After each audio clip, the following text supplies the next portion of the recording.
Welcome, everybody, to the September meeting of the Stockton Astronomical Society. Those of you on Zoom, hello, Ray, John, iPhone. Is that you, Mark? Let's see if that's Mark. Well, looks like everybody's familiar faces here. I think y'all met Katie and maybe Jacob, our guests or newcomers. So welcome, you guys. So let's go ahead and get started with the program. We've got a little ground to cover. It's all homegrown tonight. Right? It's all about us. Evidently and obviously, we're celebrating our 75th anniversary. And I think that if I asked anybody in this room if they'd argue with me that it's important to study history in order to understand more about your current situations, almost any topic, that's true, right? If you know the history and the background. Well, I think that's especially true for the history of the club. In researching and preparing for this presentation, and in my short term as president over the last year or so, I've done a little digging into the archives and learned so much more about the club that explains why we are how we are now. I mean, the interests, the things we do, kind of the way we're organized. And so I think you're going to see tonight that this will hopefully educate you and explain more of that to you. So we're going to start off with probably what I think is probably the most emblematic symbol of the club, other than our logo, other than the events that we do, astronomy in the park, in our general meetings. The things that kind of identify the club are, one, our founder, Dr. Clarence Custer. So we're going to take a close look and deep dive into what we know about Dr. Custer and his telescope. This telescope that's featured here, I have a copy of the 1958 Sky and Telescope May edition, $20 on eBay. So at the time, this was really, really a big thing to be on the cover of Sky and Telescope. Still is today, right? So we're going to do a real close look at Dr. Custer and his telescope and what he did with it. So it's really clear, as I learned about Dr. Custer and what he and the telescope that he engineered, manufactured, and then perfected for his observing and photography. It's really clear how much passion he had and what amount of effort he put into this.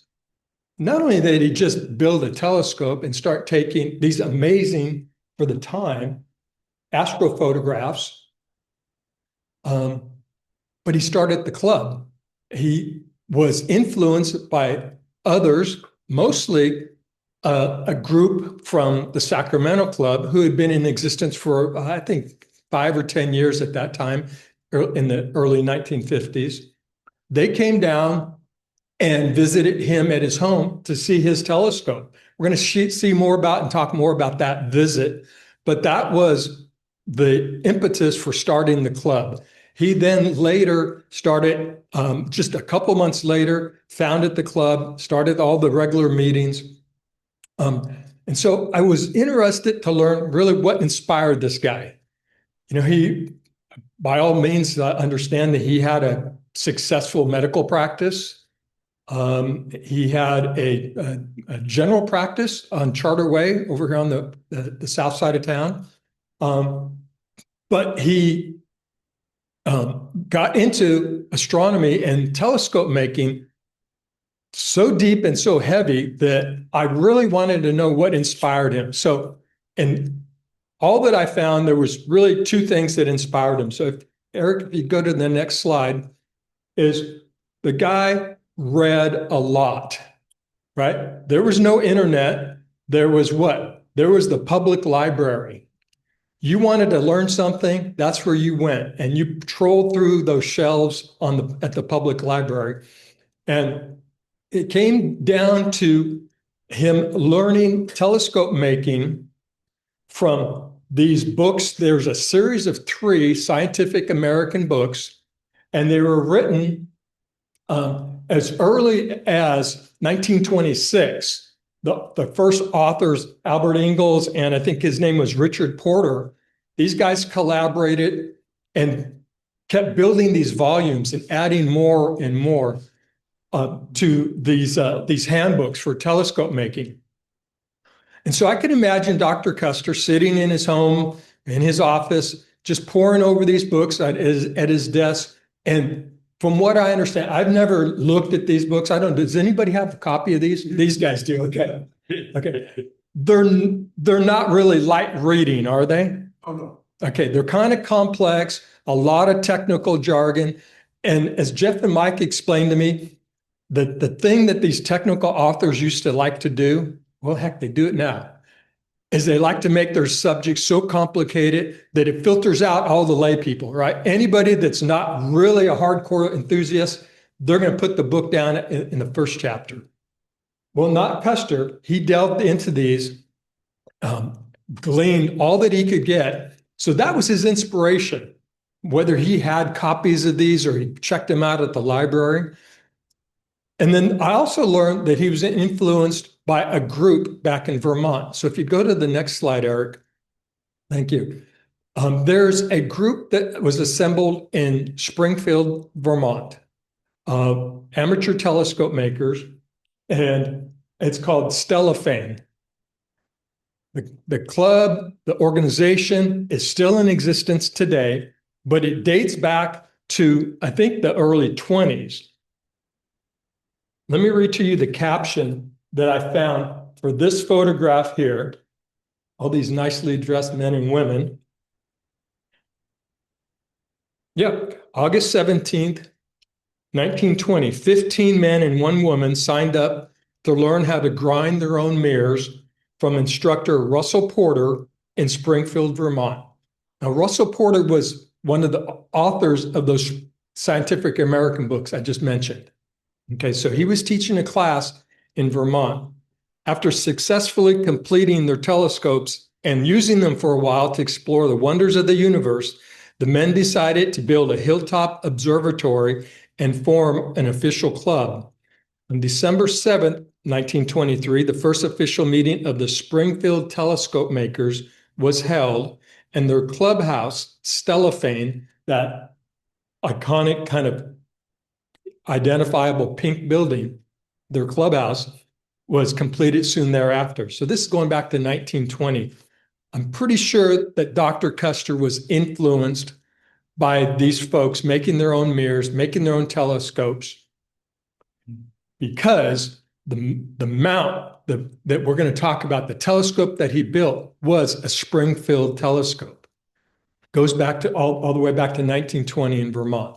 So there's the history for you. I think also the inspiration of that Dr. Custer got. So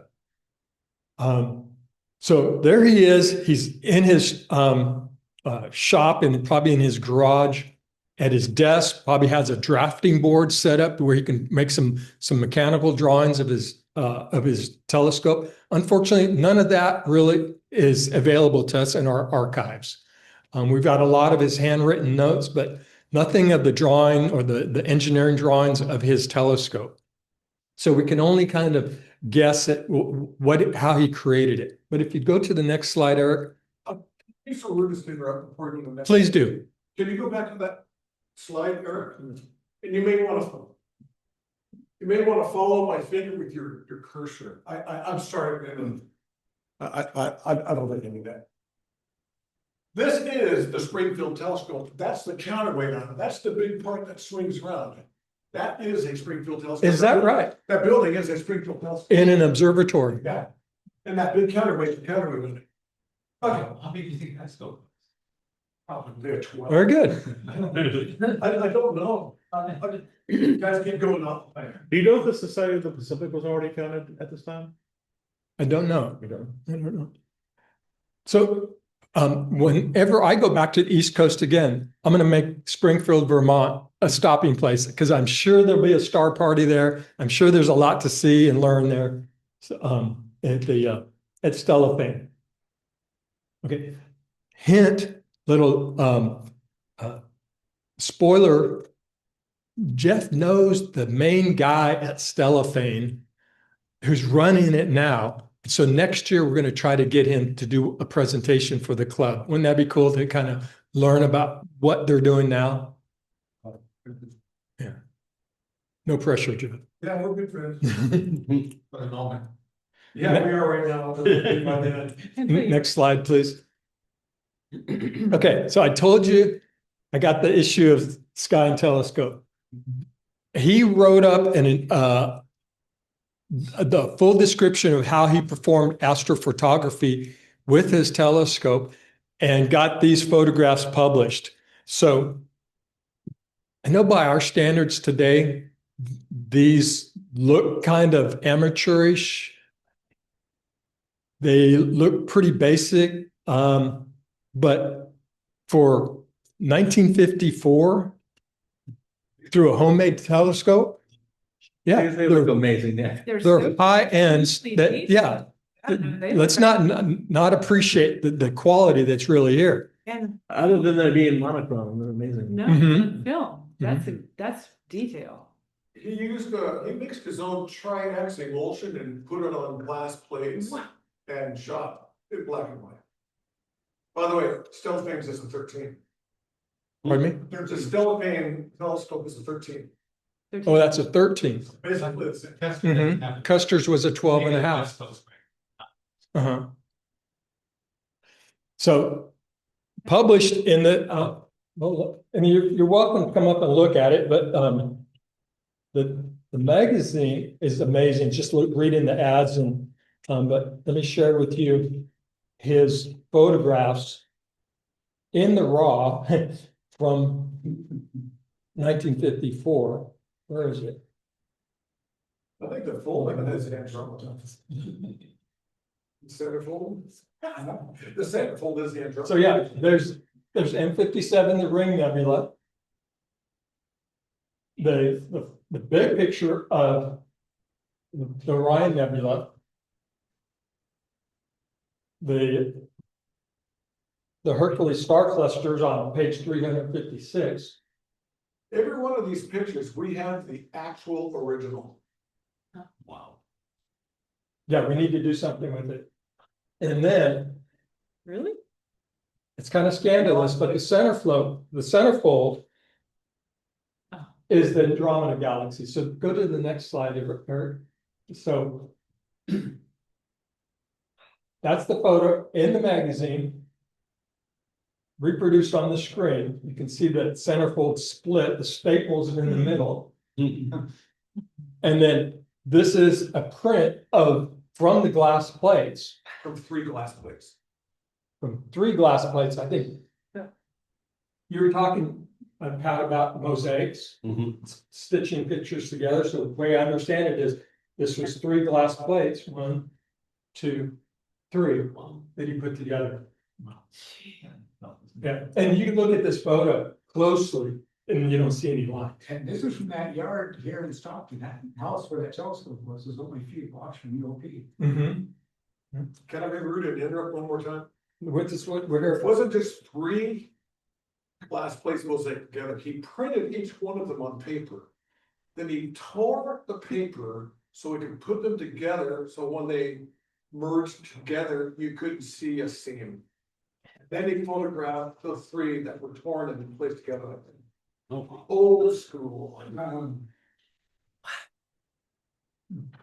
I personally would have never thought of doing that. Okay, so that I think establishes what his inspiration was. It was just his passion for astronomy, probably a very technical guy with a lot of mechanical aptitude, obviously interest in science, cutting edge at the time. He was looking to get into an influence from the Sacramento folks that came down and an influence from Stellafane. And he was also influenced later in tonight's presentation, we're going to have an interview with Rudi Lindner. Dr. Lindner was an early member of the, get this right. He is the longest non-attending member of the club. He joined in, I believe, 1958. I got an interview with. He also tells of some other influences that Dr. Custer had, but that kind of explains to us now kind of his inspiration, his background, kind of what started this building of the telescope. Now let's get into a little bit more of the detail of the telescope itself. And so to do that, I knew I was going to be in over my head right away. I brought in our expert. Jeff Baldwin's going to come up and talk to us about and walk through every inch of the telescope. So ask all the questions you want to about how this Springfield scope that Dr. Custer built operated and was made. So, and then after Jeff does that, he's got a great demonstration too of a Springfield mount. Mike is going to come up and share with us his firsthand experience with Dr. Custer and the telescope. So, Jeff, take it over. I'm just curious what the next slide is, Eric. Oh, this was supposed to be your introduction. This photo is called A Boy and His Dog. 84 pounds ago. And which one's the dog? Hey, You have to talk in the mic so that people on Zoom can hear him. yeah, well, look at that. So this is before my SciTech drive. I had a different arrangement back there. Yeah, cool. I had a belly. Okay, yeah, next slide. All righty. I just want to see what the one after this is. You don't have to show everybody else. Well, that's where it is. So that's the next one. Oh, okay. I don't want to hold this. Will it hear me if I'm not holding it? Wow. Is there anything in that cup? Yeah. Okay, here we go. I'm good. I'm good. I'm good. Eric, I'm good. I have a microphone plug here. Okay, so this is a Springfield telescope. It's a 12-inch f8. The mirror is a paraboloidal mirror. It's a basic Newtonian telescope. The secondary mirror is down here. He's looking through an off-axis guider up here so that when he's got his photographic plate, okay, if he takes the secondary mirror out, puts his photographic plate holder in here, he's got another mirror here that shoots it out, probably a Barlow system for some magnification, so he can off-axis guide his photographs. So that's not where you look in the telescope when you're observing. This is the eyepiece over here. So when you're observing, the off-axis guider is gone, the film plane is removed, and there's a secondary mirror, and it shoots it down here and up that guy. And so when you look at the mountain, you're going, nothing there makes any sense. You ride it on this chair and you look in here. And the whole purpose of this is to have a telescope where the eyepiece does not move. So everybody agrees it's a large telescope. Whenever you have a large telescope, the eyepiece is all over the place, and some people don't like that. So there are telescope designs to eliminate a moving eyepiece, and this is one of them. So Is this also an opening here for the off-axis guider down here as well? this thing here, Yeah, this is the off-axis guider. right? Does he have another hole down here? There's a hole here that goes through here, and then there's a star diagonal that comes up here. Follow my arrow. Up here is a hole to reach in. Follow my arrow down here. Oh, down there. I think that's his Kleenex dispenser. I don't know what that is. I thought maybe I can make something up if you want. I thought maybe he had two holes so that he could change the focal length depending on what he was shooting. No, the mirror was an f8 period. Okay. Okay, so I'm just going to go back to holes here. That hole is to reach in and put in your glass slide and take out your dark slide cover. And then this is your off-axis guider. What this hole down here is, I don't honestly have a clue. It could be just ventilation hole for the fact that, you know, it's been, I don't know. You know, Steel- if it's black, it's a black hole. He was in the black hole. Yeah. So Ahead of the. this is a steel tube. You know this thing held heat all night long. So maybe it's a vent. So anyway, it's a lot easier for me to describe how this thing works by showing you the one that I made. So I need an assistant. Thank you, Mike. Mike's going to be my concrete reinforcer. Mike, I'm going to let you sit. I'm going to let you sit right there. And Tim, you're not going to be able to see through Mike. If you could scoot back a little bit and put that on the chair in front of your crotch there. And then just hang on really good, because when I turn these things, that's going to move. Okay, so the whole point of this is, I don't know if there's a camera on this, I guess there is. The whole point of this is you ride the telescope here and you look in this eyepiece here, which is never going to move anywhere. So in right ascension, you have your right ascension drive just like that. And then you notice the eyepiece does not move. Then your declination is right here. And as you rotate it, notice that the declination does not move, or the eyepiece does not move. Neither does the telescope. You guys get that, right? Yeah. This is a telescope. This is, I'm just gonna, you little turkey. This guy here rotates around in declination. This guy rotates in right ascension. So the telescope comes down here. It's really long. Mirror's way down there. And it comes up here and has a secondary mirror that shoots right down the declination axis. There's a star diagonal at the intersection of the two axes, and therefore the eyepiece never moves all night long, no matter where you're looking. You could sit here, look there, and you're never moving.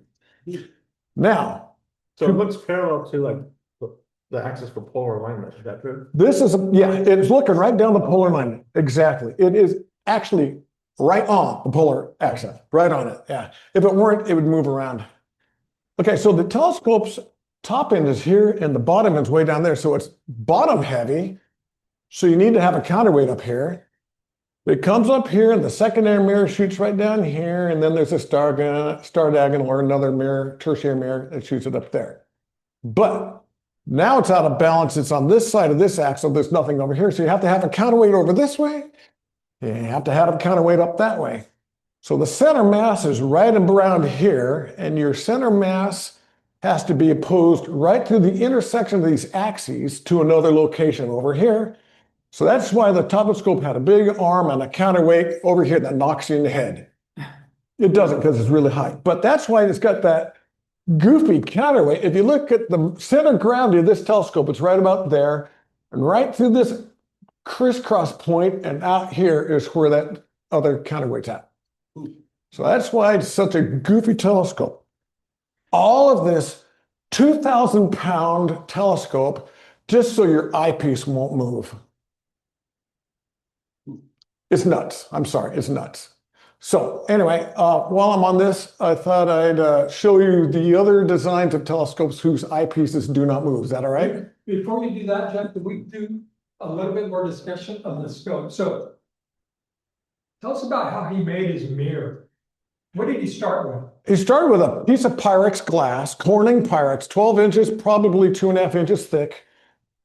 I've seen it, but the one I saw isn't the real one. When we found his mirror in the observatory, it's been switched. It's not the original mirror. And the reason we know this is we've seen focograms of the mirror. It's an excellent mirror. And I tested this mirror, and it's an utter disastrous garbage junk. It's not Custer's mirror. Somebody stole it and swapped it. We think we know who, but we're not going to say a name because we don't want to get sued by somebody, you know? Passed away. Yeah, but we're not gonna say it, are we? Somebody stole it and swapped it. The mirror that we found is not Custer's mirror. I can guarantee you that. So he got the Corning blank and then he figured it using. So you sphere it with grinding methods, then you polish it to a sphere, then you parabolize it using pitch and cerium oxide and rouge and aluminum oxide and silicon carbon and all this stuff. And then back in those days, you would silver it. And Mike's done, oh, you don't have to hold this anymore, Mike, I'm sorry. Get used to it. Oh, well, you can hang on to it. We aluminize mirrors now, or we use a spray silver now, but the silvering process back then was actually pretty dangerous, but knowing Custer, he probably silvered his own mirror. Matter of fact, we saw the mirror. It wasn't his mirror, but it was silvered. So it's a 12-inch f8 mirror down here. The focus is probably right here, but then there's a secondary mirror here and a tertiary mirror there, or there's a photographic film plane here. Other than that, it's just an empty tube. Was that what you wanted to know? Yeah. Okay. You know, I'm curious. So that's the Springfield mount, and I understand why.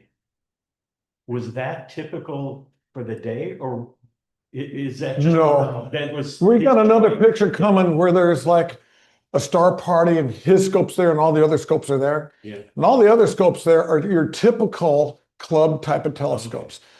They're usually pipe mount, German equatorial mounted, or there are some Altaz, and they're usually this big around, maybe that big around. The biggest ones were maybe an 8, Yeah. maybe a 6, and they're only this tall. Yeah.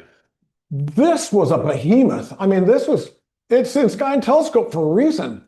Nobody was doing this in 1950. I was talking to Mike the other day. In my club, me and another guy made a couple of 12.5s in 1973, and we're told you can't do that. Then in 1975, we made a couple 16s, and we were told you can't do that.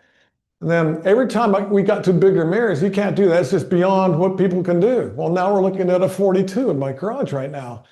And they're right, I can't do that. Jeff, But yeah, is it true that the Smithsonian asked the club for this telescope? I have no clue. You'd have to ask I heard it. Fred Schumacher might know that. I have no clue. Mark Gibbons, you're on here if your iPhone. Are you familiar with that?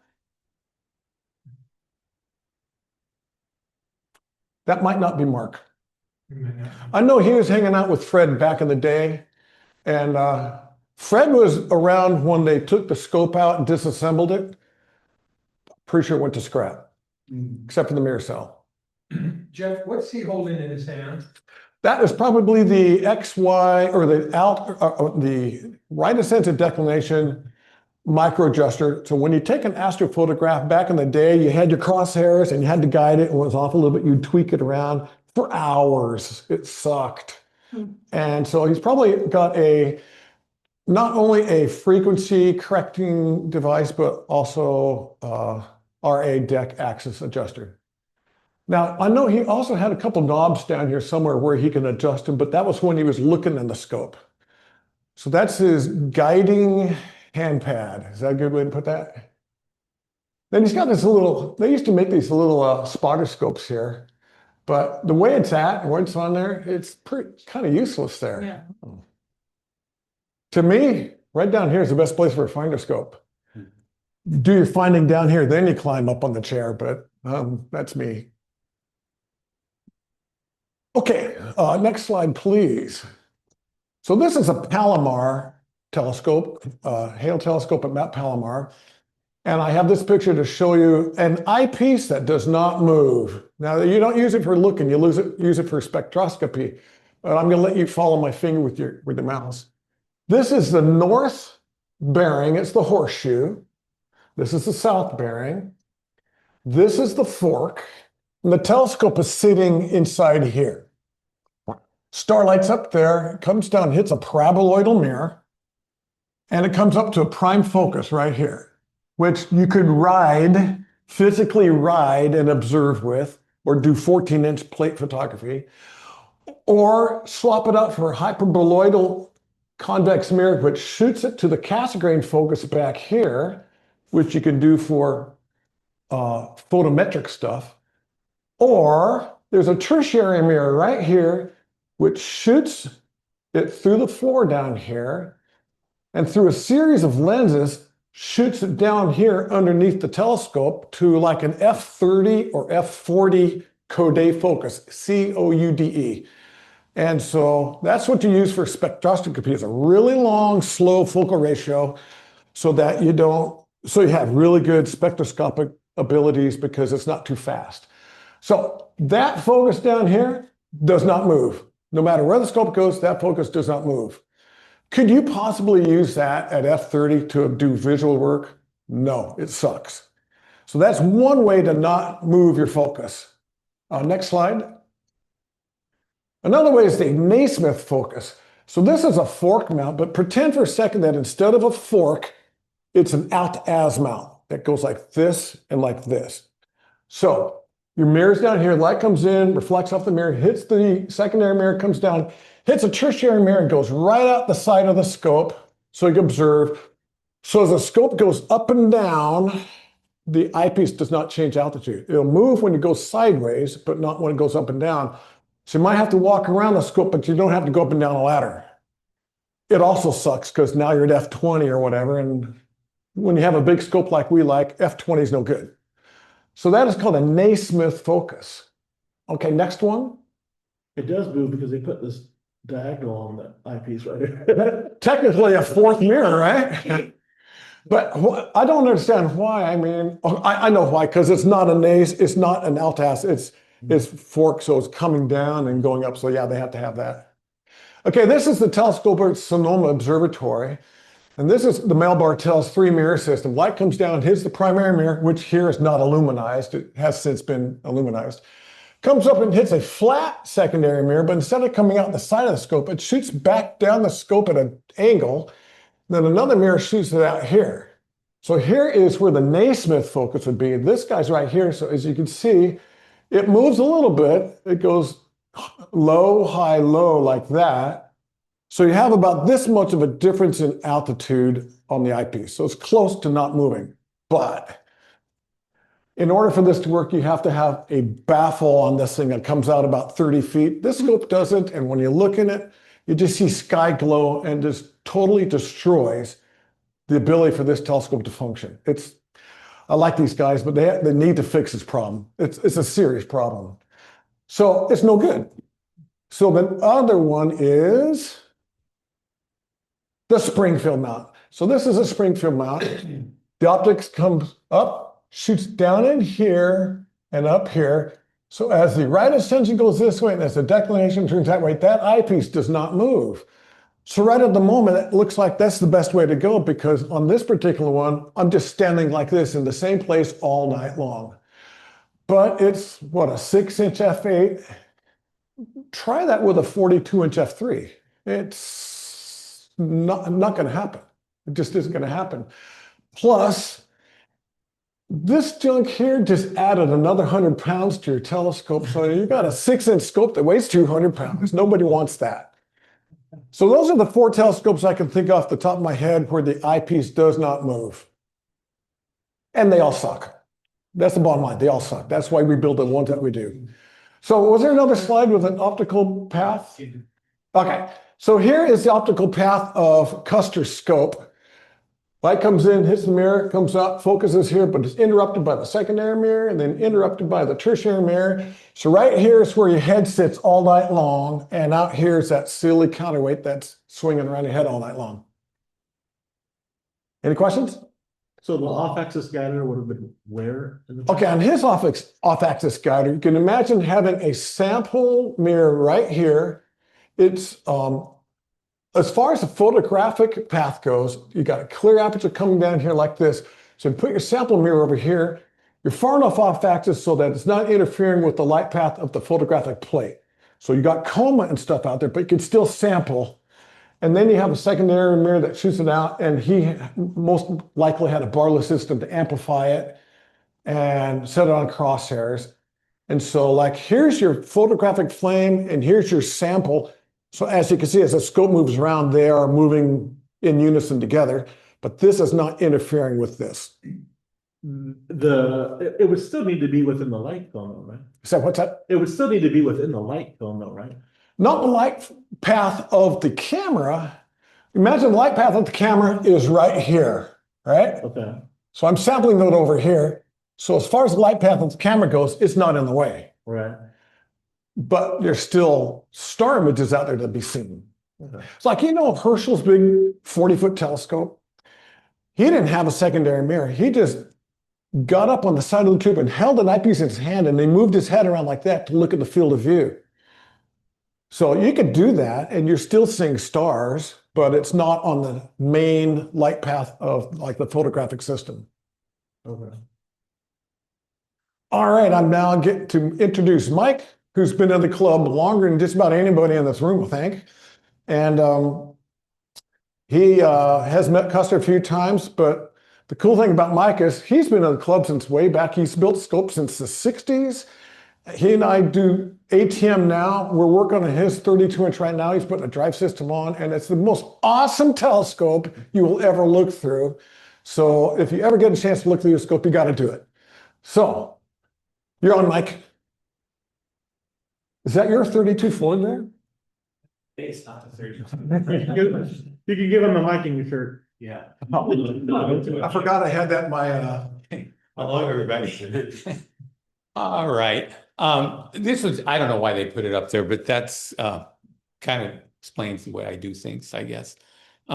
Okay, what I want to talk a little bit tonight about was not so much a technical part like Jeff has said, but just my anecdotal experiences of dealing with that telescope and Dr. Custer and the club. And it was very limited, so I don't have a whole lot to tell you, but it's kind of interesting in its own light. I'll digress a little bit. I first got started, first time I ever looked through a telescope, my brother was 7, I was 5. He ordered it for $295 out of Mechanics Illustrated, or one of those telescope. And it was made out of cardboard. It had a simple lens here, a simple lens there. We looked through it, couldn't see anything. One day I spotted Venus through there. Most colors I've ever seen in my life. I thought Venus was a diamond because of all the chromatic aberration. I was thrilled.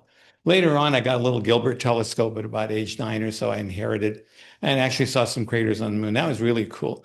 A little bit later, when I was in high school as a freshman, my brother, one of his classmates by the name of, I can't even think of his name. I'll think of it in a second. But anyway, he was making telescopes, grinding lenses and everything else. And later on, and you know him, I can't think of his name for the life of me, but I'll think about it in a second.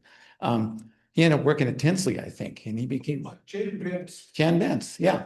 And so I thought, well, heck, if he can do it, I can do it. So naturally, you go to the library because that's all there was. My favorite book was Standard Handbook for Telescope Making by Howard.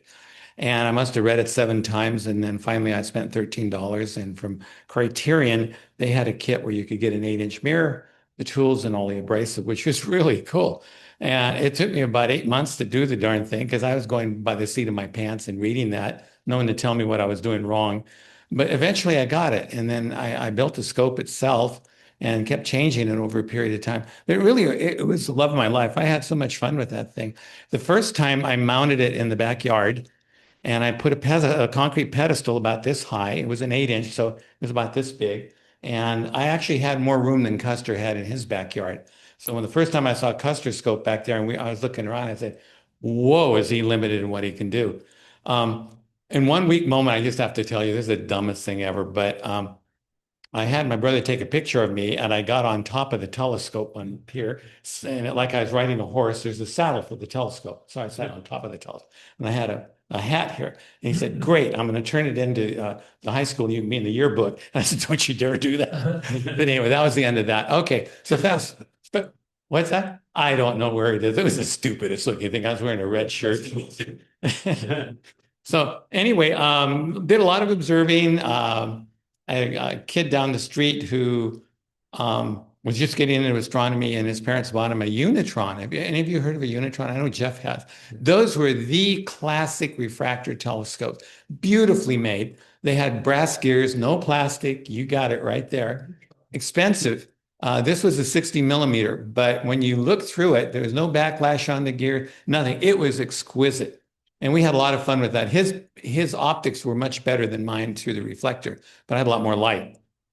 And so anyway, I'll get back to him in a minute. But as time went by, I went off to Delta College.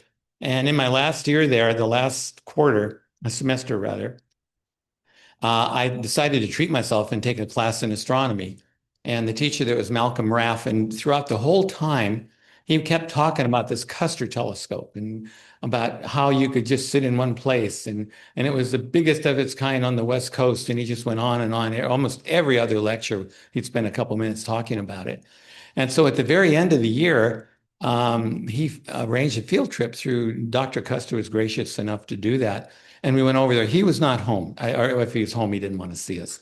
So there was at least 35 of us that were there. And we walked through the side gate, and I think there's a picture did it already show the picture of the house? Next slide. Yeah. Go ahead. Yeah, right there. Now, I was there 2 days ago, and this is all dead here, so it must be a rental now. But you would walk in right through here. There's just a little narrow pathway. And in the back, between the front cottage, the front house, and the garage over there, there was just enough viewing area where you could get a small portion of the sky. That's all you had to work with. And so anyway, that night, all of us went over there. We parked all over the place, walked through that little gateway, and all of a sudden I see this telescope, and I'm going like, whoa, I could not believe this monster. And I thought, that is the most ridiculous thing I've ever seen in my life. But I was impressed. Mind you, it had a telescope mirror as big as a dinner plate. You know, it's laughable. Because even now, the 32-inch I've got looks minuscule compared to some of the stuff that's coming up. But at the time, it was the thing. It was incredible. So anyway, as it got darker, the instructor, Malcolm Raff, would get up there, and he had this, there's a picture of it, but there's a chair that attaches to this metal, I don't know, casing, I guess you'd call it. And it went up about, it was really high. The seat itself was probably way over my head. Way over my head. Okay, put in the next slide. Yeah, so this seat right here, you sit right in there, and then I guess, yeah, right here, this just anchors it so it doesn't collapse, but the seat's there. And at this point, I'm pretty sure we're about 8 feet off the ground. And so he played with it, and somebody helped him collimate the telescope. It had a helical focuser, which was right over here to look through. The helical focuser just turns, and I was surprised that's what he put in there, but it works well. It did work well. And so once he had it set up, and it took him about 10 minutes to find something. And when he did, the clock drive was working, and that was pretty good. And each of us took our turn going up there. By the time it was my turn, about a half an hour had already gone by to look at one object because of all the people that were there. And when you're climbing up this ladder, you're thinking, if this thing, you can fall very easily and get hurt. And once you're in there, your feet are dangling like this, and you're looking in there, and he's saying, don't touch anything, don't touch anything. So we're in there, and he said, you can touch the eyepiece just to turn it, but that's it. So, our hands are dangling down, and we're looking in there like idiots. And it was a lot of fun. First thing I think we looked at was the M57, the Ring Nebula. And it was fine, but, that 8-inch I had wasn't that much worse. It really was not that much. Visually, I think as a photographic scope, it was much better than as a visual scope because it had a lot of stability. The one thing that was amazing about that Springfield mount was when you're sitting there, you can move around a little bit, do this, do that, and the image did not shift. Most equatorial mounted telescopes, the German ones, you just barely touch them to focus it, and it's all over the place. So this thing was just a masterpiece in terms of stability. So anyway, looking in there, we looked at a number of different objects. And by the time we got to about the fourth, we looked at Alberio, the double star with yellow and gold. And I think we did M13. And then the final one we looked at, he took him a while, but he used the setting circles, and he did find Uranus. And I do remember we saw at least one moon. How many moons can you see with a 12-inch, Jeff? Do you know? At least one, right? Yeah. I know we saw one for sure, and it came into pretty good focus, which tells me that the optic was good, or the optics in it were good. So anyway, when we got down there, that was the end of my experience over there. And then what I wanted to talk about before I got into the club, this was 1965. That's a long time ago. Okay. So then I went off to college, went off to Cal, and spent a number of years there, became an optometrist. And when I got out, my buddy Ozzy that I was talking about, a friend down the street, we decided that maybe we should go check out the astronomy club. So I'll talk a little bit about telescopes, which kind of follow in what was available. Remember, there weren't many choices out there. There were German equatorial telescopes, and they were very popular because you could get a pretty good size aperture for about $400, $500, $600, whether you wanted a 6-inch or an 8-inch. And then there were other telescopes like the refractors, like the Unitron. I just looked up today that Unitron was formed in the mid-50s in Boston, these Japanese telescopes, and the owner was Larry Fine. Does anyone happen to know the actor Larry Fine? The Three Stooges? Yeah, exactly. It was Larry. It wasn't the same guy, but the same name. But this has to be Providence because I can't think of anything else. Yeah. But no, there was no connection whatsoever. Good to know, because I was really confused there for a moment. Yeah, well, I was going to lead you on a little bit, and then I decided I'll be merciful. Okay, so those are some of the telescopes, and as far as the equatorials, Cave Astrola, Thomas Cave owned the company, and he was in Southern California, and he built these beautiful, these beautiful telescopes. But they did have a problem, and the problem was they were affordable, although the big ones weren't. But they had a pedestal, and it was really heavy. And for someone even younger, moving these things around, a 6-inch you could do it, an 8-inch was really a challenge. And I had an 8-inch telescope and I put it on a pedestal. And every time I moved it, it was a challenge. And if you want to go somewhere, you got to put this 5 or 6 foot telescope in your car. So now what do? You don't have foldable seats. You don't have a hatchback. So, and then you've got this, you have to disassemble. It's a lot of work. I mean, it got to the point where it's ridiculous. So anyway, that was pretty much that. Then the first time I was over there, at the club, I was talking to people, and everyone was in love with this new instrument that just came out a year prior, and that was Celestron. Now, they did make telescopes prior to that, but not for general use. These are more for military and commercial uses.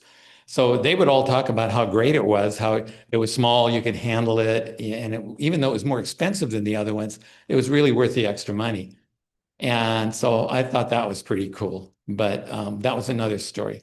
So anyway, what happened was the people building the German equatorial, like Cave, there was another one called Optical Craftsman. They made some really, really nice telescopes. I really wanted to own one of those just to have one.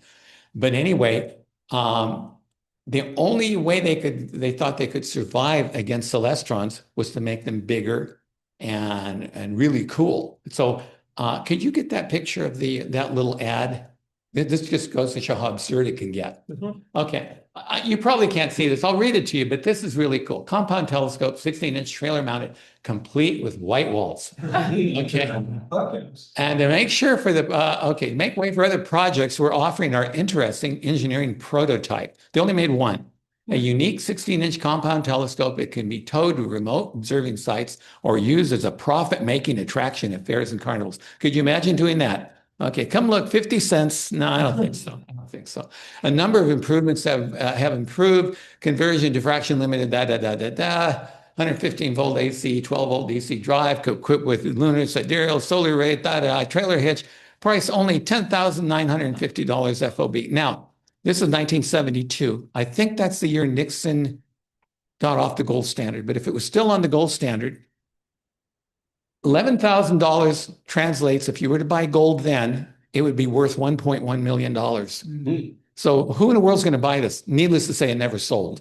So this was just an exercise in futility. They built this hoping someone would want to buy it, but it was impractical, totally useless. As bad as a Springfield, maybe worse on that. Okay, so now that I've said that, my first time that I went to the astronomy club, the SAS, and it was on the UOP main campus. And I brought my friend Oz along with me. And we go over there and we're kind of chatting with everybody before the meeting started.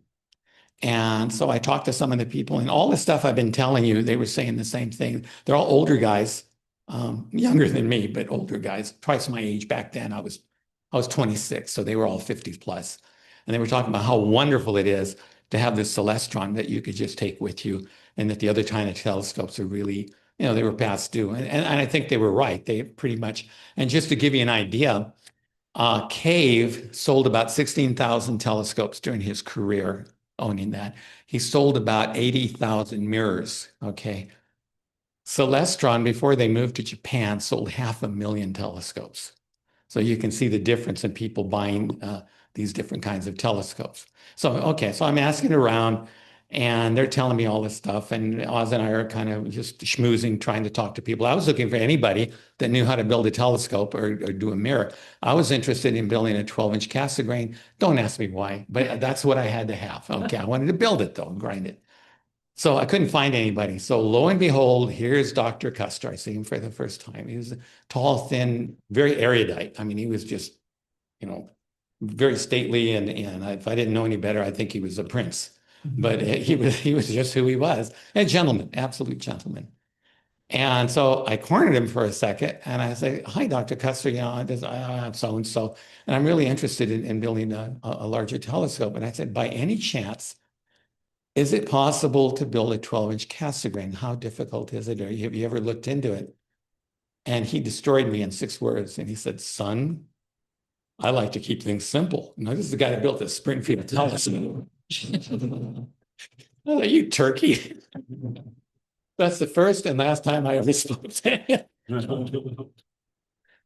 So anyway, a little bit later, the president of the club was talking. We had the slides up here, and there was a slide that had red and green and just outlines. And he made this interesting observation that, did you notice that the green appears to be further away than the red?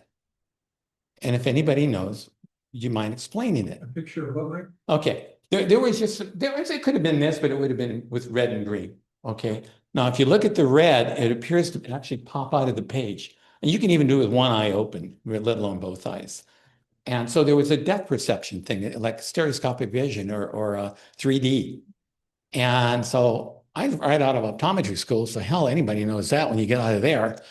And so I raised my hand like a fool. And I said, that is called pseudochromostereopsis. I still remember that after all these years. And all it had to do was the difference that red and green focus at different points in the eye. If something focuses behind the eye, then it's going to look closer. That's just how the optics work. Brain and the retina, that's just how it doesn't work for everybody, but for most people it does. So I volunteered that. And he looked at me and he said, okay, and now let's talk about this.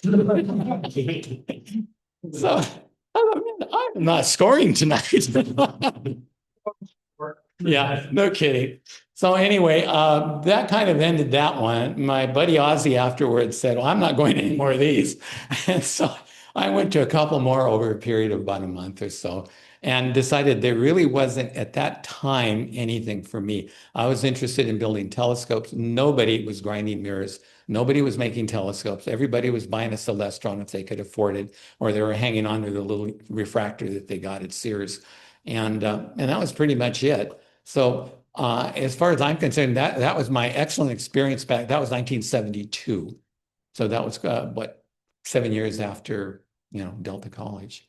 And so that was quite interesting. And so after that, a whole lot of things happened and changes with telescopes. They went to Dobsonians. That was the next huge change after Celestron. But I think that'll be discussed right afterward. Or there'll be more discussion on stuff like that with the club. Yeah, we've got another slide here. We'll touch on those Okay. telescopes. Okay, what do we got? This one's yours, Jeff. I have no idea what's going on. Yeah, I'll describe this if you're done. Mike. Yeah, I'm done. Okay, well, thank you, folks. Thank you, Mike. It's nice, Mike, that you didn't give up completely on the hobby. So, I did for a long time. Jeff really got me back into it. We had 2 restarts. Back in 1993, he brought a kid from East Union High School over to my shop to do some ATMs. And then I moved to Washington, and when I came back in 2008, we just picked right back up again. So I included this slide because back in the archives of the club, we found that there was a complete accounting of how the club was formed in 1950 by Dr. Custer. And it was published in the Griffith Observer.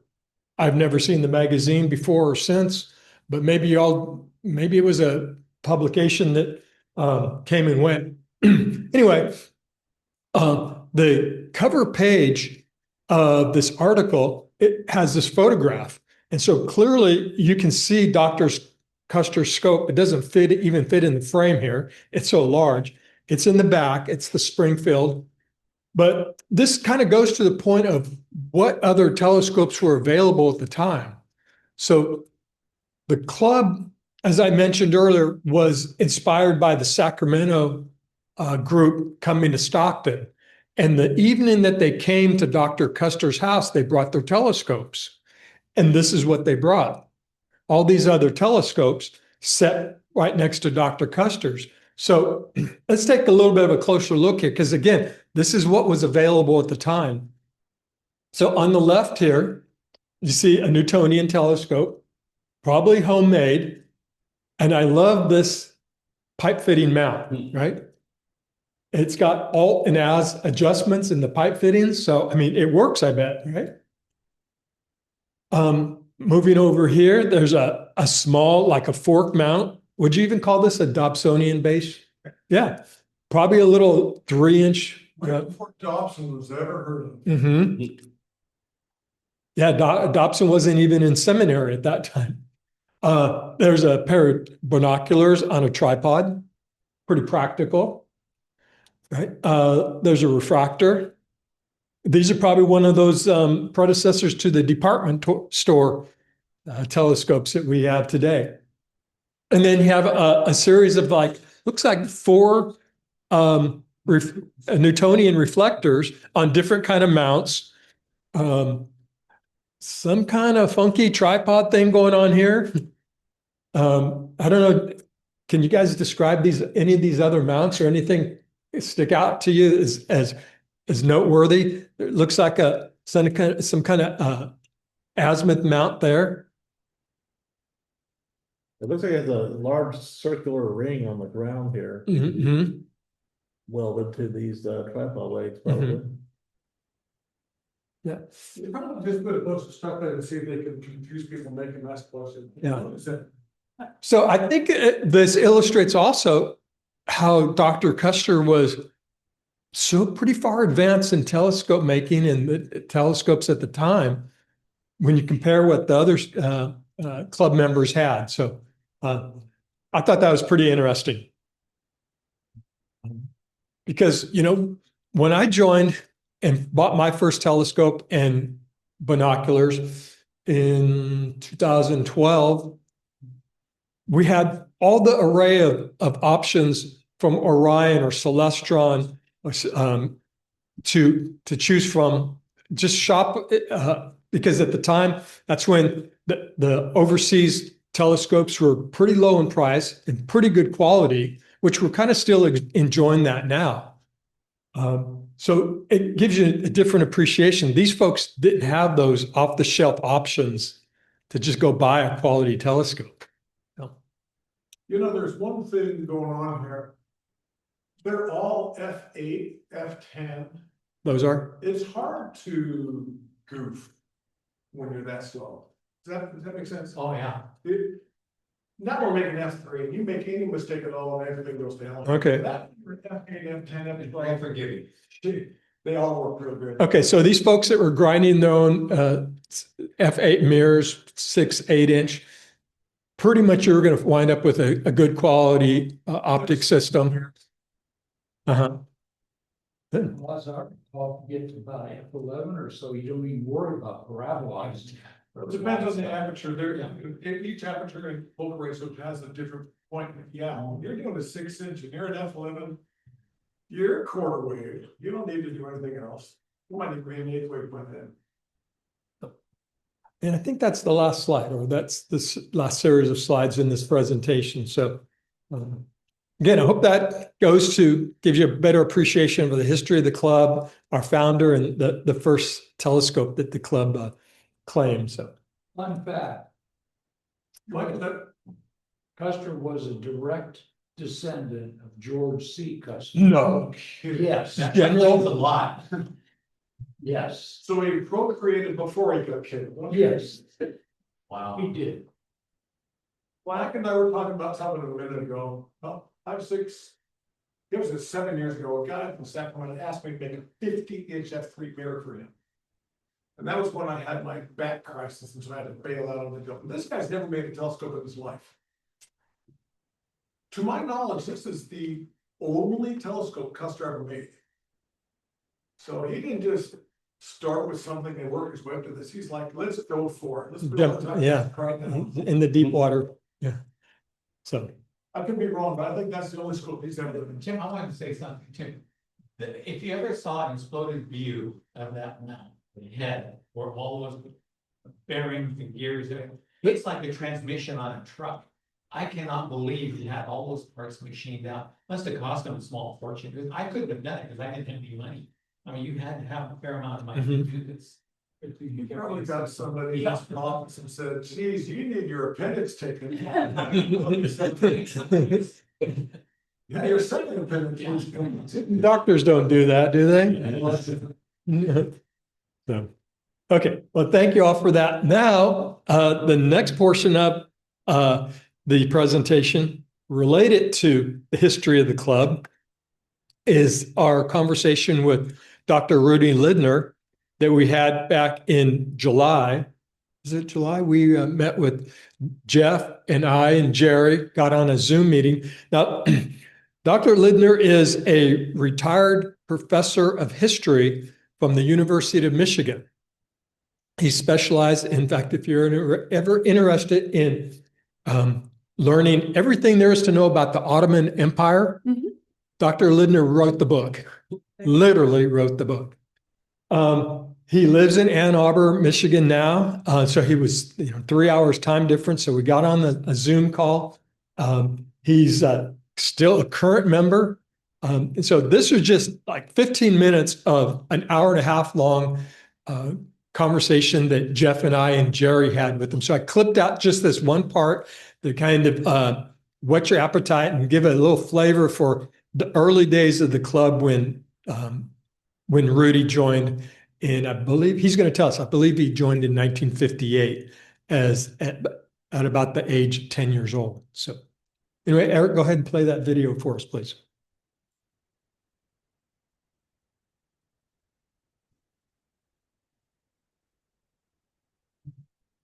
First, set the context for us by telling us how and when you first became an SAS member. Oh, why do we not see the? Well, I got interested in astronomy in 19.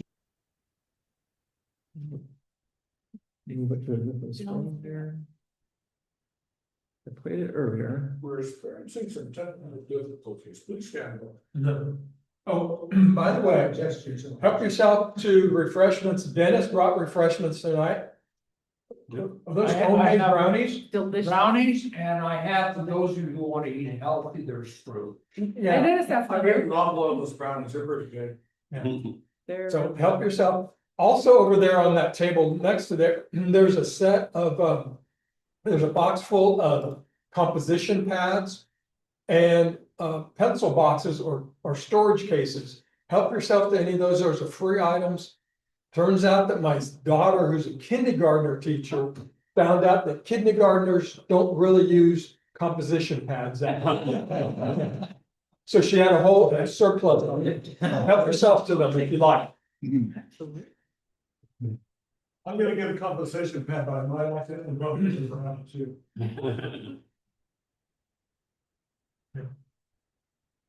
Stop sharing. What, these here? Over here, Jim. Oh, all right. Oh, yeah, absolutely. Cool. I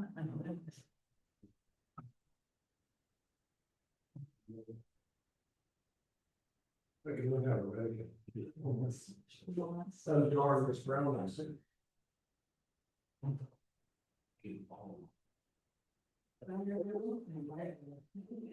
Thank you, Jim. Shirley.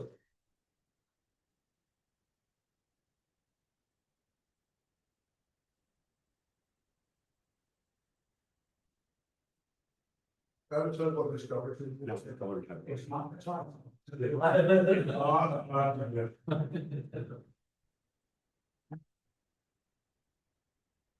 All right, let me try and reshare this. Well.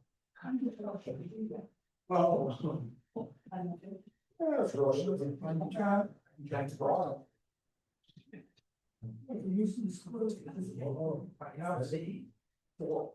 it's just don't have anything to think about. Context for us by telling us how and when you first became an SAS member. Well, I got interested in astronomy in 1951 or 1952. I was born in 1943. And my father, we lived on West Rose Street in Stockton, just a block from Victory Park. And my father took me out one evening to see a lunar eclipse. And that really got me interested. And I would take out books from the library, books that I certainly did not understand, but that had pretty pictures. And one evening, when I was with my father at the Stockton Public Library, which was in the old Hazleton Library building, it was on the outskirts of Skid Row. Right. I have a vivid memory of that library. The motto was Stockton and San Joaquin County Public Library, yours to use and enjoy. And we were checking out some books, and at the checkout stand, there were a small number of mimeograph slips of paper, 8.5 inches wide by maybe 3 inches long. They clearly, somebody had typed on 8.5 by 11 sheet a number of those things and then had mimeographed them. And it was an announcement of a meeting of the Stockton Astronomical Society at which Harold Weaver of the University of California would be talking about galaxies and about the Milky Way. And this would be in room C3, one of the portable buildings at Stockton College. So we went.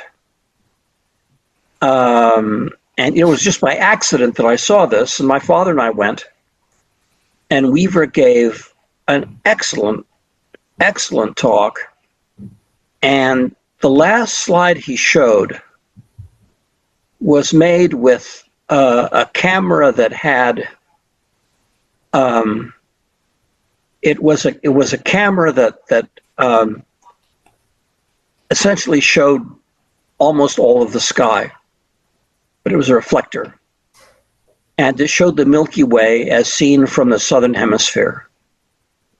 And all of a sudden you saw this edge-on galaxy, and people in the room gasped.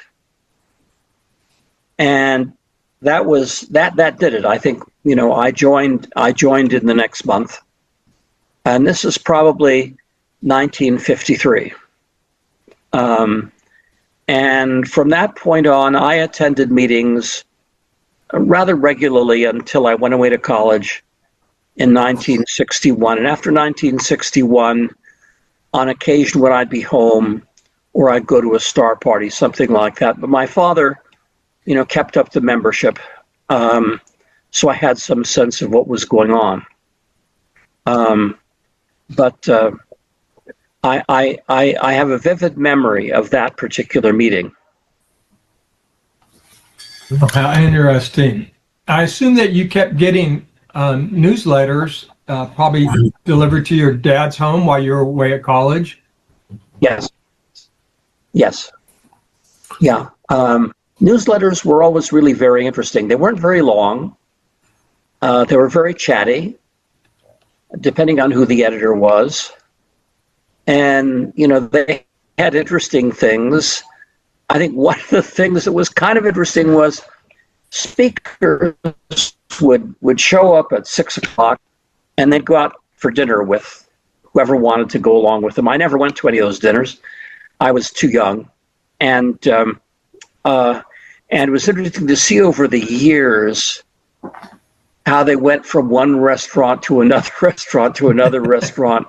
They'd be in one restaurant they were in the old Stockton Hotel for a couple of years, and then they went to the Pump Room, and then they went to Otto's, and then various and sundry other places. It was kind of interesting, but it was an opportunity for people to meet with the speakers beforehand, and it was very good because in those days the Astronomical Society of the Pacific had a fund known as the Morrison Fund, which guaranteed that 2 or 3 times a year we would have a speaker from one of the major observatories. And the 3 most memorable meetings I attended, one was when Walter Baade of Mount Palomar came and talked about his discoveries. And if Edwin Hubble is the great astronomer of the 20th century, Walter Bade has a good claim to be number 2. And it was an interesting evening because Bade had this obvious German accent. My parents were Jewish refugees from Vienna. So after the talk, my father went over to him and schmoozed with him in German for a while, which was, a good deal of fun. The other, another great lecturer was Joel Stebbins, who had retired from Wisconsin to California. Joel Stebbins got his PhD at the University of California before 1905. And here he was in 1957 or so, giving a talk about photoelectric photometry, which he invented for astronomy. And here was a man who went back, he was there before Mount Wilson was even built. And just a fascinating lecture, absolutely fascinating. And the other talk that I have a wonderful memory of was there was a young man from the Walnut Creek Society who showed up about 1956, 1957 to talk about observing variable stars and how you could do that. He was a member of the American Association of Variable Star Observers. And he brought along his telescope. Now, I'm going to take you back to the days when woolly mammoths roamed the Mormon Slough, because this fellow had a 3-inch reflecting telescope of f10 or 12, not figured it was a sphere. It was, and the tube was made of cardboard or fiberboard. It stood on a tripod and had a very peculiar sort of thing that it stood on, 3 or 4 inches, that could be swiveled a bit. And if you tilted it a certain way, you had sort of a primitive equatorial mounting, or if you kept it straight, it was an altazimuth mounting. How many hours you had to wait for it to stop vibrating, I don't know. And it was called a skyscope. It cost all of $29, manufactured in Brooklyn, New York. And here it was, this a relatively primitive instrument. And he was happy as a clam because he could make measurements of the brightness of variable stars to about, magnitude 10 or 11. And it was a very inspiring kind of thing. So, a number of those meetings, they showed movies. In the early years, Dr. Custer had a column which was full of interesting astronomical information. He was really excited. He had gotten interested in astronomy in 1947 when another physician in Stockton, the orthopedic surgeon George Sanderson, who had a small Zeiss refractor, showed Dr. Custer the moon. And that immediately got Custer interested, and he went on to build his. Sanderson said that Dr. Custer was his greatest contribution to astronomy. He gave him the fever. Sanderson was a very nice man, and he was a very well-off surgeon. His house, you may vaguely remember a movie called All the King's Men that was filmed in Stockton in the late 40s or early 50s. And to have the mansion of the governor of Louisiana, they used Sanderson's house. So, impressive. and I will say that I knew all of the early members. They probably thought that I was a great big pain in the tokus, and they were certainly right. But they were all very, very decent people. The makeup of the society was at that time entirely white. almost entirely male. And there were a number of physicians, Dr. Sanderson, Dr. Custer, Dr. Sonnenberg, later Gus Armanini. There were teachers. Ernest Spafford, who was a high school science teacher, Harry Hibbard, who was a high school business teacher, George Eby, who taught astronomy, I think at Stockton College and at COP.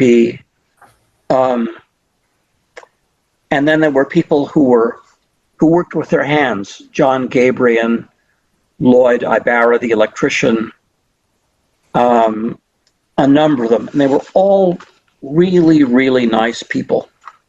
The patron of the society was a man called Oscar Mars, who owned a 4-inch Tinsley refractor, which he gave to the society, in which the society rented out for the princely sum of 50 cents a month. And I rented it on a number of occasions. I understand that the objective lens is broken. But it was a very, very nice telescope. And I would say that of, say, 20 to 30 members, maybe 7 or 8 had telescopes, a small refractor. I think a number of people began to make reflecting telescopes, but they didn't have a lot of help, and they came to grief in making a pitch lab or in figuring. I bought a kit from Telescopics in Los Angeles, and mine came to grief. I followed all the advice in Ingalls' amateur telescope making, which by that time was getting pretty long in the tooth. And I put the carborundum in little, salt shakers. And I was using 120 grit carborundum. And when I was finished, I would take all this stuff into the kitchen. And my mother was making hamburgers that night. And needless to say, she decided to season the hamburgers. And yes, you got it, Jeff. She seasoned the hamburgers with number 120 grit carborundum. And that Do you have any teeth left? And that was the end of my experience of fabricating a mirror. And I may say that our little dog Pepper ate really well that night. He didn't eat. That's roughage. He dined that night. That's a lot of roughage. Yeah. Well, again, that was about 16 minutes of an hour and a half long conversation with Rudi. You can tell the guy is just full of memories and great stories. We're going to share some more at the November and December meetings of that interview with Rudi. So I hope you enjoyed that. The moral of the story is don't make mirrors in the kitchen, right? Okay, Eric, if you go to our slides, the announcement slides, then we'll kind of shift gears here. Just have a few announcements. Upcoming events or activities of the club. Delta College tomorrow night is off. The astronomy class is in the physics club is not yet organized to have us yet, so more to come on that in the future. Then this Saturday is Highway 4 or low altitude, and I saw on the Google chat that some folks are going to Campo Seco and some folks are going to Highway 4. So again, look at the Google chat and keep up to date on who's going where for the different star parties. The following weekend is high altitude. We've got some good weather coming up in the forecast, so it should be a good opportunity to get up to the Sierras. Well, I guess we still got some smoke coming into the Sierras. Hopefully that'll dissipate by then. Okay, I think September 25th is a Thursday Mhm. at North School in Tracy, and Doug and the club are looking for volunteers with their telescopes to go out there, because this is usually a pretty good sized group there. I think they invite all grades at North School, and they've got a little bit of an astronomy club in the 6th grade. So good turnout. So if anybody can make that, reach out to Doug or anybody else that's going, and we'll get you directions. Mhm. At the end of the month, on the 27th, we're back out at Oak Grove Park. And then we go into October. And the October meeting is really kind of a special speaker. Dr. Frank Noy is going to be talking to us about black holes. I don't know if any of you have heard him talk or give lectures, but he's a grade A speaker, and it's going to be a great meeting with. We're going to open it up, the Zoom meeting, to a whole lot of other folks. So we'll view it here in person, or there'll be a lot of folks on Zoom, because he usually draws a pretty good crowd. He's got a big mailing list, and we've been working on this. Omar's set this up, so looking forward to that coming up for our October meeting. Highway 4 and high altitude, and then astronomy in the park, kind of in the normal cadence of things. And then, did anybody see the lunar eclipse on September 7th? It's on the other side of the planet. Yeah, we could. You were on another planet, you saw it? No, it was on the other side of our planet. Good right here. do the flip. This is a photo sequence from Thailand, to your point, where it was viewed. It wasn't visible in North America, but I thought it was a beautiful montage of the eclipse. And if you go to the next slide, Eric. You can see from that photograph that their Earth really is flat. Okay, go back a slide and let's jump to the point here. See how round the shadow is? That's because the Earth is flat. I'm sorry, I just been a jerk. Yeah, I can see that. Yeah, It's amazing how all the planets and moons are positioned so that the flat side is always facing Earth. It's amazing. this is just a diagram showing where it was visible. Obviously, it wasn't visible in the Americas, but where's Thailand? Right over here somewhere. That's where a little picture was taken. So, okay, go to the next slide, Eric. The New Moon Challenge. 3 of us got it. Anybody else? I didn't get it. Maybe I didn't get your picture. Rich, did you take pictures? He did, he didn't turn it in. Mine weren't that good. Okay, we'll give you credit for it though. So the new moon was on August 22nd at 11:06 p.m. So none of us got it until August 25th.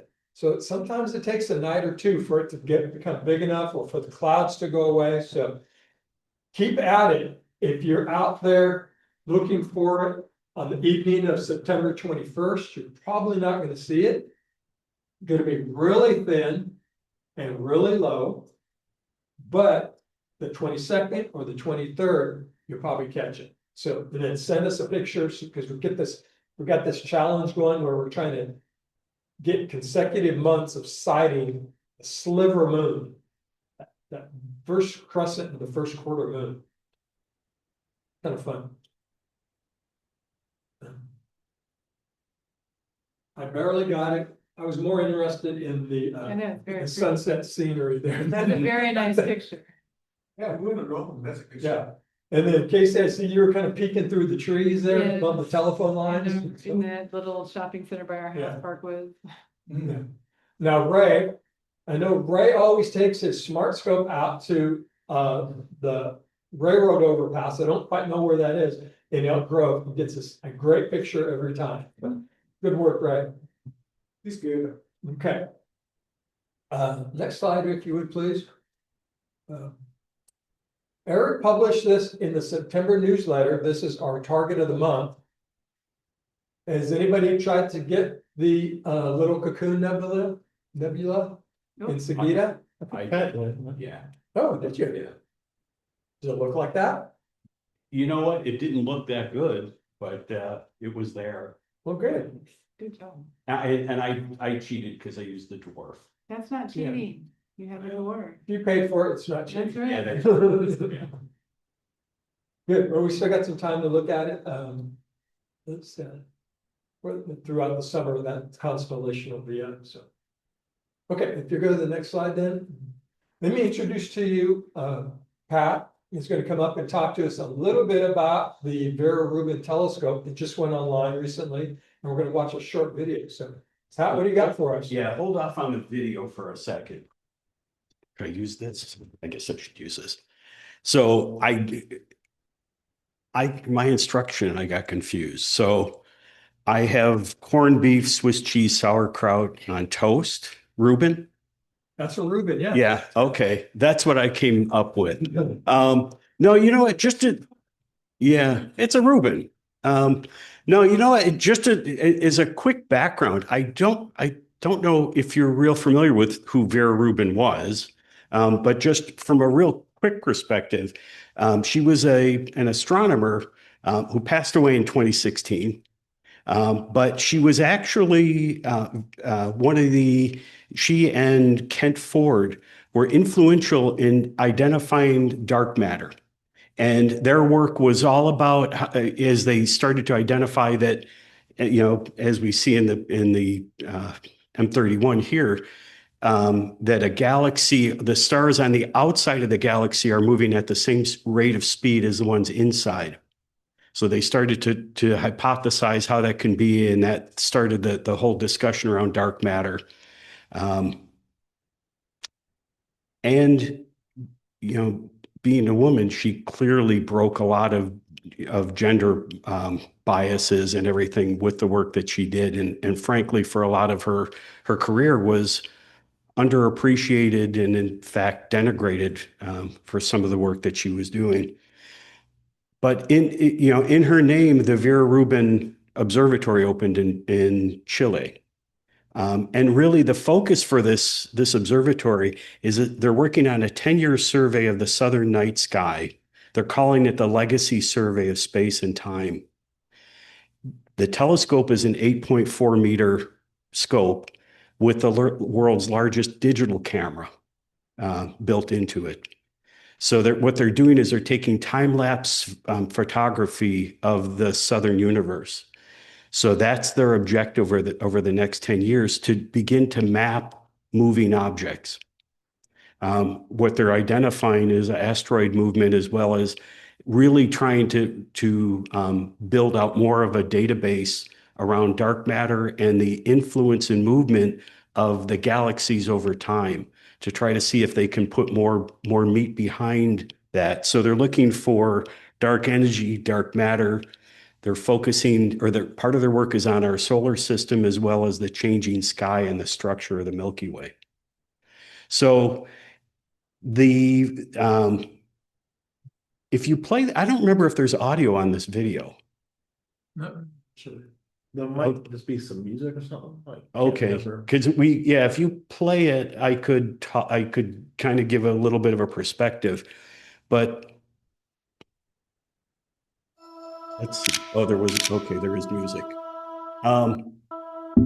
This is these are images of the first 10 hours of sky imaging, and you can see asteroid movement. So what they're starting to do, and what they would do, is every third night they re-image the same area of the sky. So they're starting to collect asteroids that had not yet been identified. So in the first 10 hours of observing, they identified 2,100 new asteroids. The 2,100, to put it in perspective, there's about 20,000 asteroids discovered annually. So they did 2,100 in 10 hours. If you look at the field of the sky that we're looking at, it's minuscule relative to the availability. So this is one of the primary. In fact, these are some of the first light images coming from the Vera Rubin telescope. And just a little bit more on the camera itself. Oh, I don't know what's next. Oh, I don't know what that is. The camera is roughly the size of a small car. It weighs 6,600 pounds. So it weighs more than, yeah. And the resolution is 3,200 megapixels. So that's 3.2 gigapixels. So a single image is so large that it would take a couple hundred ultra definition TVs to actually display it. Effectively, you could see a golf ball from 15 miles away. So that's the resolution that they're getting off of it. The lens on the camera is 5 feet. And, oh, what is it here? I think that's the biggest lens made. Yeah, it is. It's made up of 189 individual sensors within the camera itself. So, you know, there's a couple of interesting videos, but I'll tell you the truth. I was trying to find just a collection of first light images, and I had to keep going through signing up or creating accounts, and I didn't bother going in there because I don't like that approach. But I think we're going to see a lot more coming from here.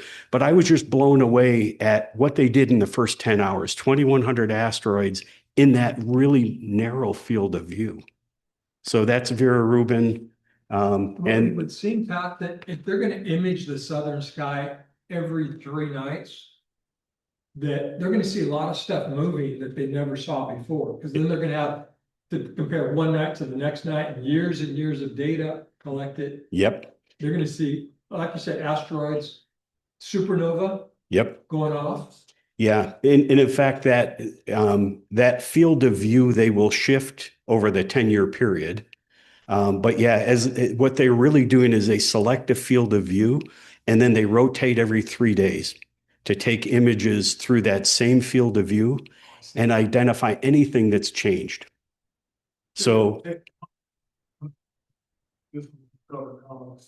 yeah, Way before any human could ever dream of flight.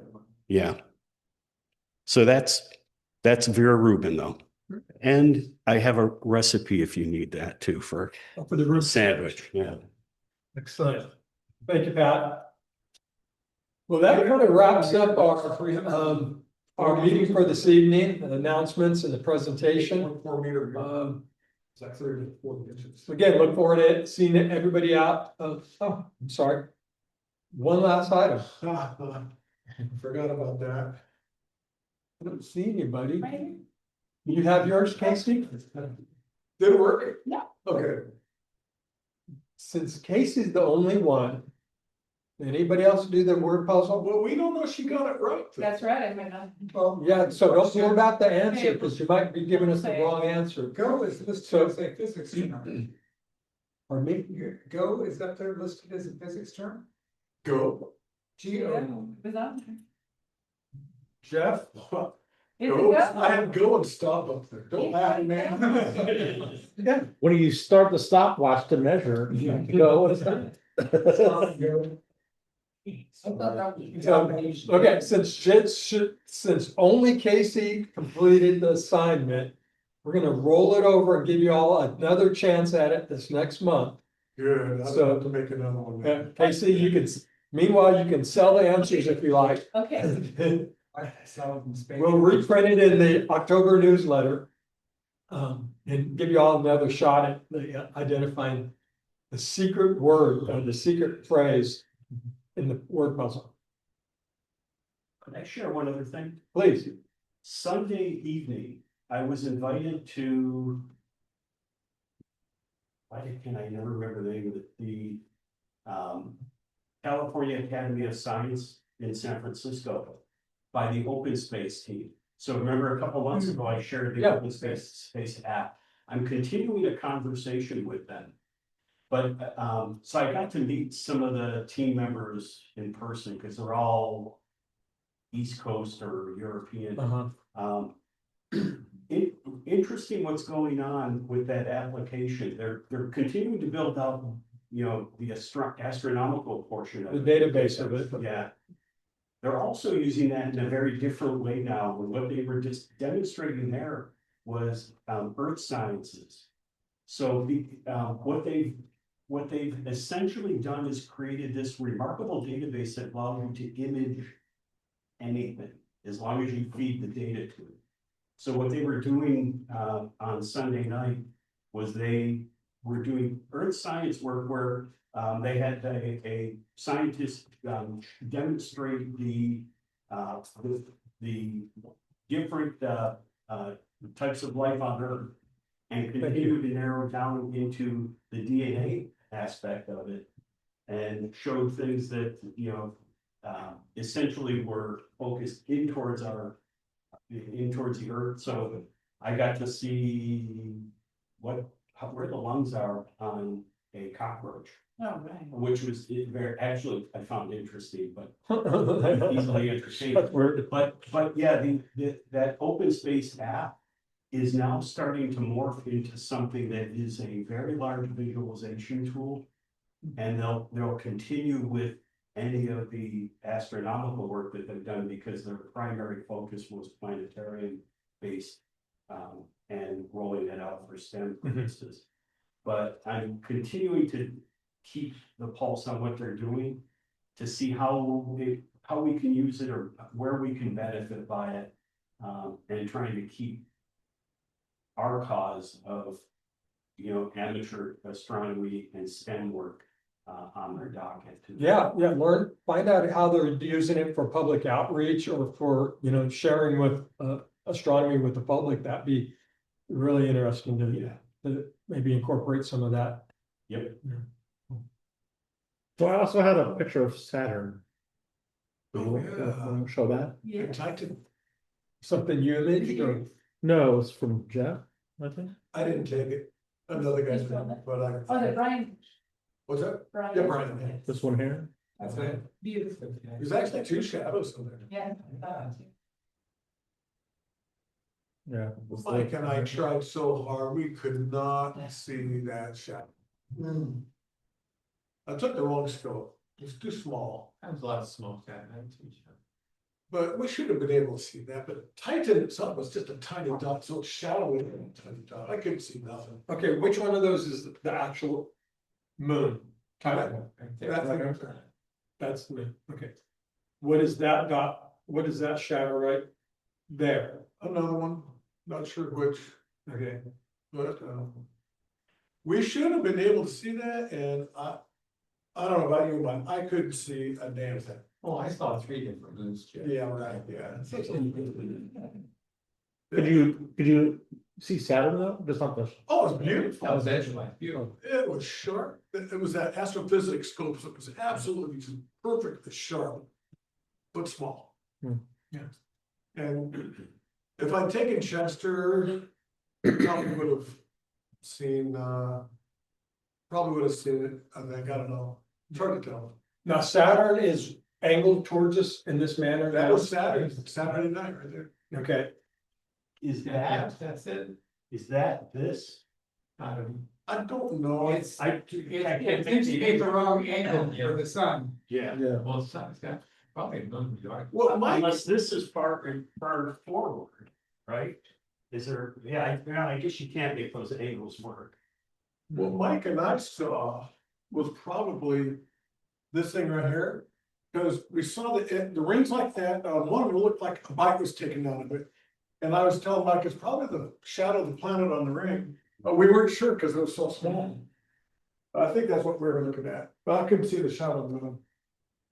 So if you look at, the moon at the top and its shadow, the shadow above the ring, it seems like that moon should be just off the edge above.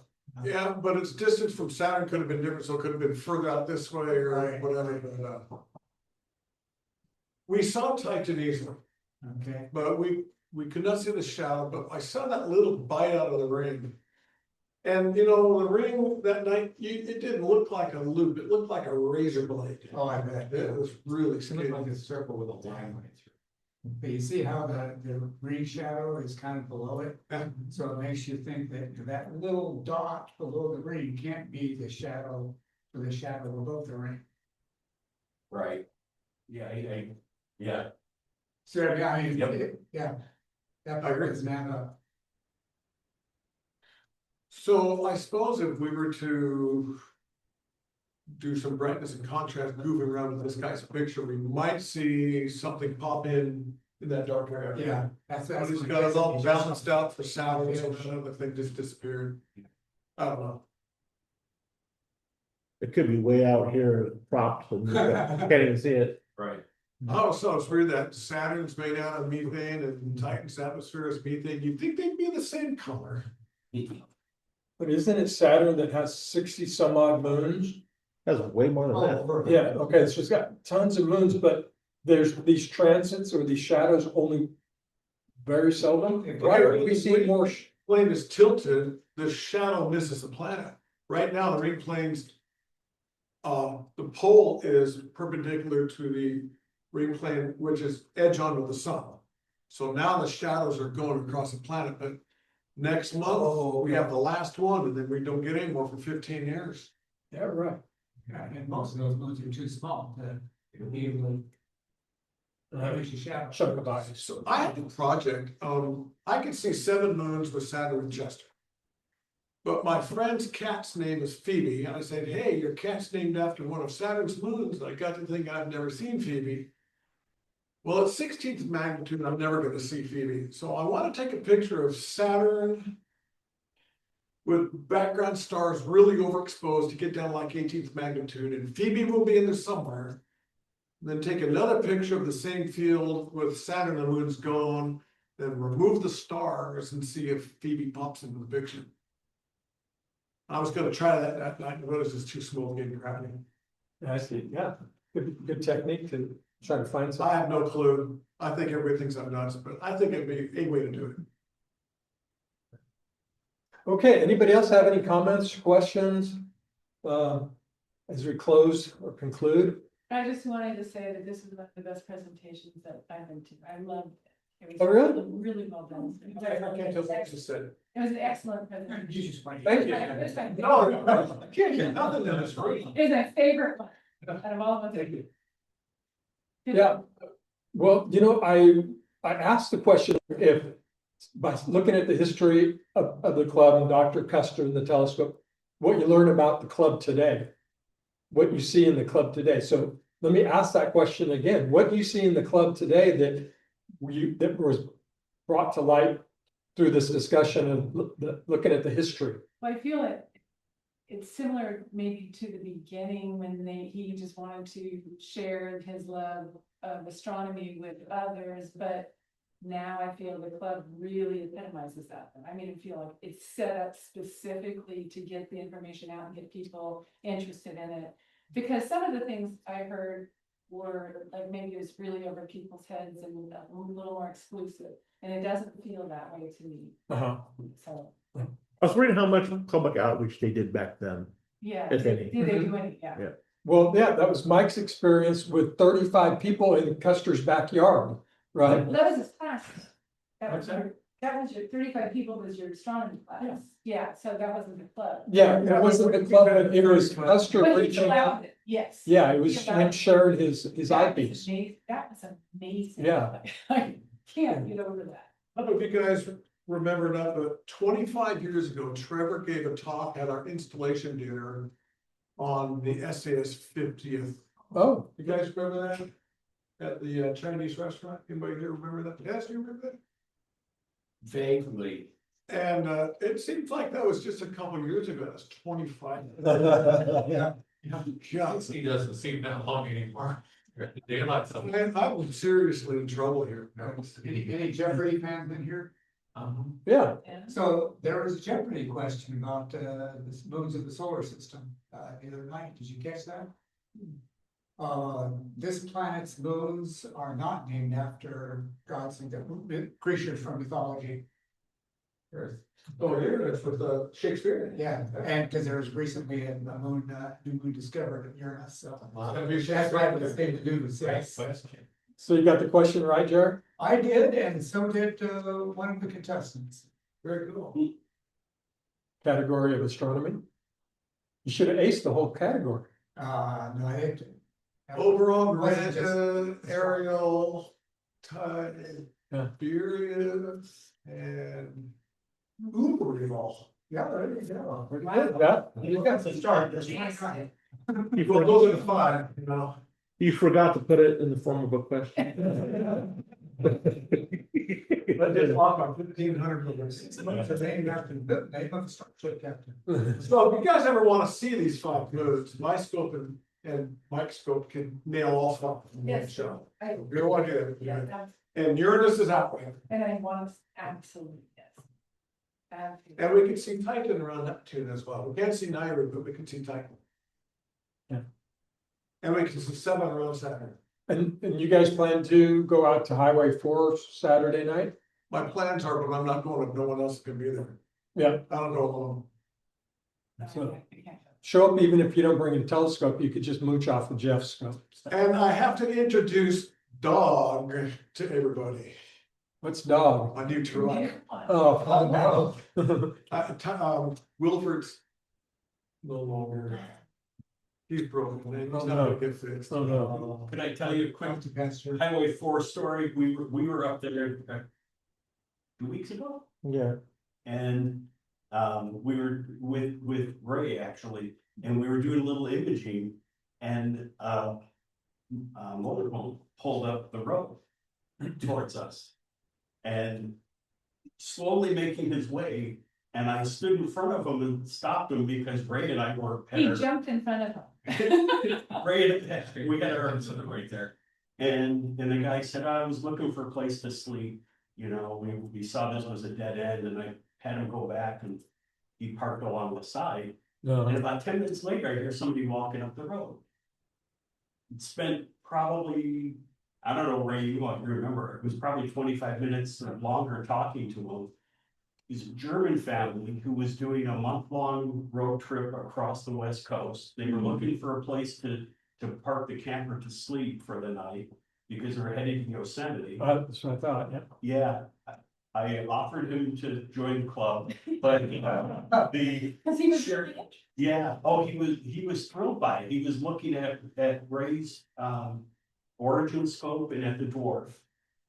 We traded information and we've been going back and forth with emails because I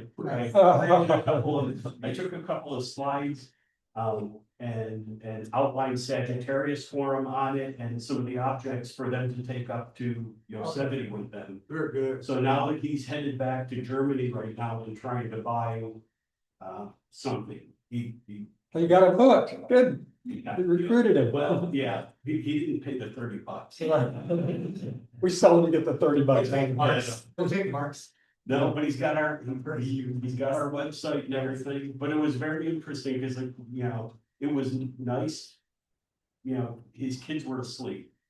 But you know, he parked off to the side, we packed up and left, and hopefully they made it to Yosemite. Well, this night could have gone 2 ways. One is he made new friends from another continent. The other one is he runs over here and tells us. He jumped. He was even, he was gonna hit me before Well, the Pat's, toss. you know, Mr. We can live without Pat. No, it was me, it was me, and then Ray, and then he was gonna get to you guys. Yeah. I was Bring gonna- back with hands. I almost got to raise Carlin and I was backing my truck and the trailer up. And he was in my, so I started going forward and I couldn't look around. Why can't I see my trailer? Because the corner of his car, so I'm thinking, if I keep going, I'm gonna take his fender off. Uh-oh. My bulb's gone. Stupid me. Okay. I thought about auctioning off this Springfield telescope. Yeah. Take that home, please. I need to take that home. But here, if you'd like to look at my 1958 Sky Telescope, help yourself to the rest of the refreshments. And I think that concludes it for this evening. So thank you all for coming. Nate, let's see.